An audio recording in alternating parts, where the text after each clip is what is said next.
Why did the world suddenly stop and hold its breath when Seokjin, Jin of BTS, the very face of resilience and vulnerability, appeared at TXT's so-called recovery concert?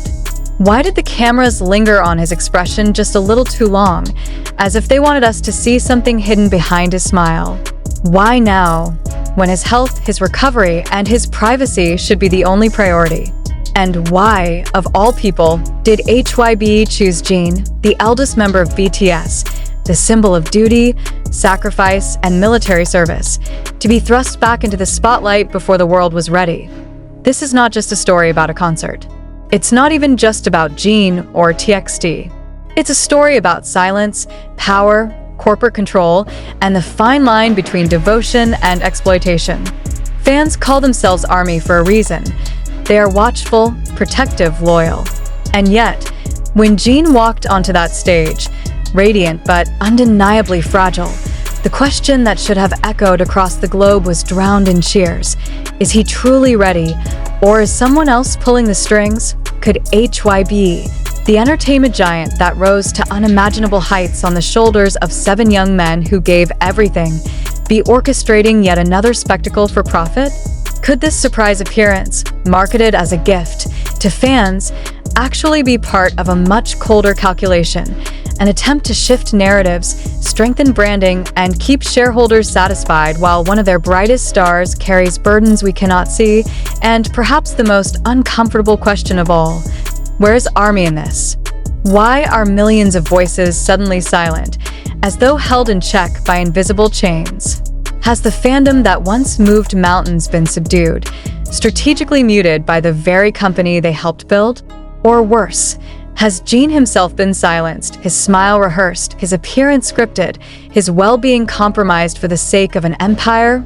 We must ask, even if HYBE does not want us to.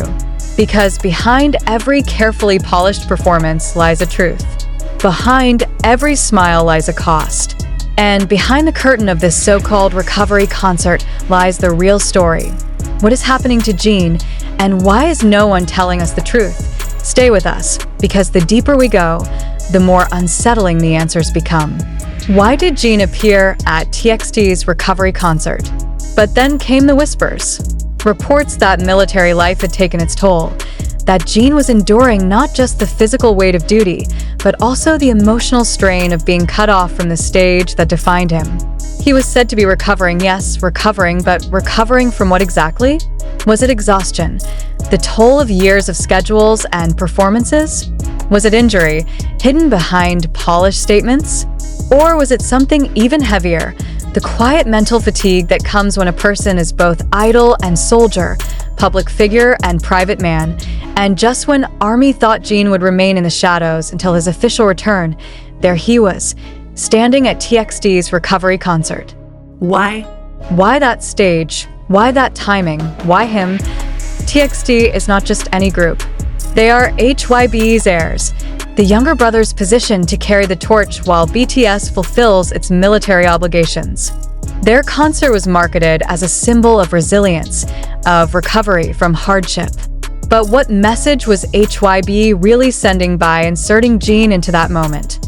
Was this about healing, or was it about optics, about reminding the world that BTS still breathes, that HYBE's golden goose has not flown away? Think about it.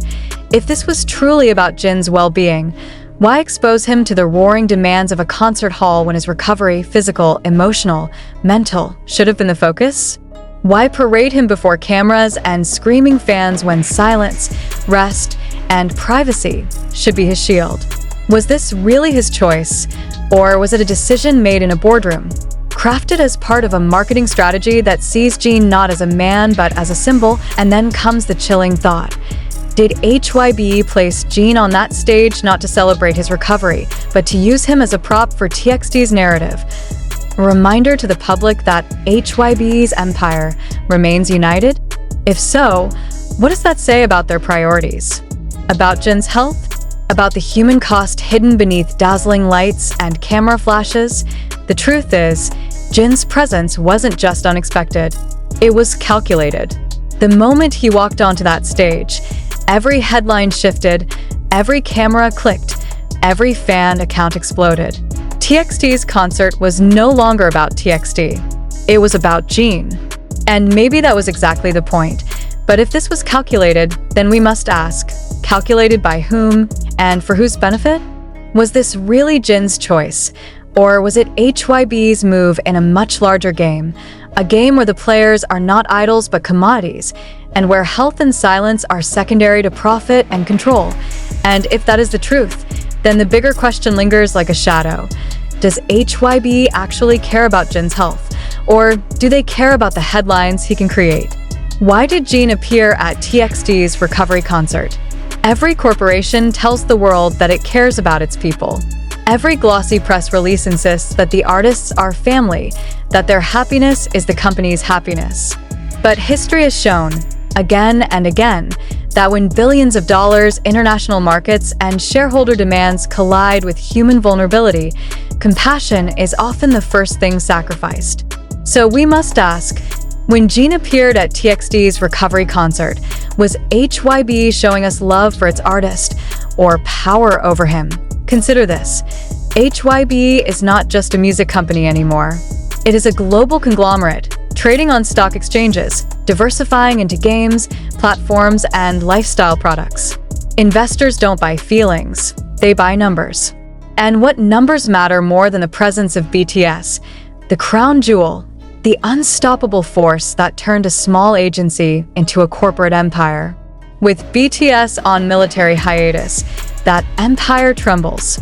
And so, what better way to calm markets, to stir headlines, than to pull Jin, fresh from service, vulnerable yet iconic, back into the spotlight? But here lies the haunting question. If HYBE can summon Jin for spectacle, what does that say about his agency, his autonomy, his voice? Did Jin walk onto that stage because he wanted to, or because HYBE needed him to? Did his smile reflect true joy, or was it another mask in the endless performance demanded of him, not as a singer, not as a soldier, but as a product and army? The fandom once hailed as unstoppable, global, unshakable. Where are they now?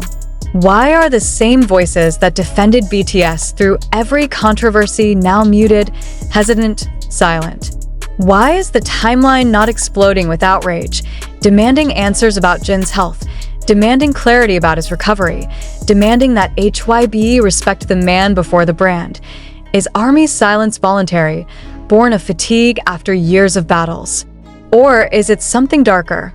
Has HYBE learned how to manage dissent, to soften outrage with calculated gifts, to silence fans not with threats but with distractions? When Jin appeared at TXT's concert, the noise was deafening, but it was the noise of excitement, not protest. The same fans who should be asking, "Is Jin okay?" were instead shouting, "He's back." The narrative shifted in seconds, orchestrated perfectly. And perhaps that is the genius and the danger of HYBE's strategy. They know ARMY loves Jin so deeply that his mere presence can drown every question. They know that showing him smiling, waving, standing on stage is enough to convince millions that all is well. But is all well? Or is HYBE using the fandom's love as a shield, weaponizing emotion to protect corporate interests? Because if Jin's health is not fully secure, if his recovery is not complete, then ARMY's silence is not just silence. It is complicity. And that is the most uncomfortable truth of all. Maybe HYBE doesn't have to silence ARMY. Maybe ARMY silences itself, choosing to believe the dream rather than confront the possibility that the man they love is being pushed too far, too soon.